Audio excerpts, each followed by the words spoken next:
Lubog ka na ba sa utang? Makakatulong sa iyo si Mr. Chinkoy Tan. Sir Idol, anong paraan para makaahon sa utang? Madali lang. Mag-resign ka sa trabaho mo. Dahil dyan ka nga nagkautang-utang dahil hindi ka siyang kita mo. Paano ka makakabayar? May pangangailangan ka rin, may binubuhay ka rin. So mag-resign ka dyan. Alam mo bang ang pinakamagandang trabaho ngayon ay traffic enforcer? Pumasok ka dyan, mag-apply ka. Nasabi ko yan dahil ang isang Pinoy sobrang bait sa kapwa niya Pinoy. Alam mo bang kung traffic enforcer ka na ngayon, mag-hi ka lang sa mga driver, pwede ka nilang bigyan ng pangkape. 150, 500, minsan 1.5 kapag malalaking truck. So ganun kagalanti ang isang Pinoy sa kapwa niya Pinoy. Sir Idol, parang kutong ata yan. Ay, hindi yan kutong. Hindi ka, kusang binibigyan ng mga driver yan eh. Halimbawa ngayon, bibigyan tayo 150, 500. O, kutong ba yan? Hindi ka naman nanghingi eh.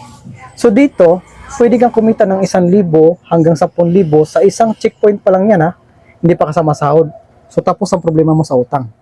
So my advice, mag-resign ka sa trabaho mo, pumasok ka ng traffic enforcer. Training pa lang, tiba-tiba ka na.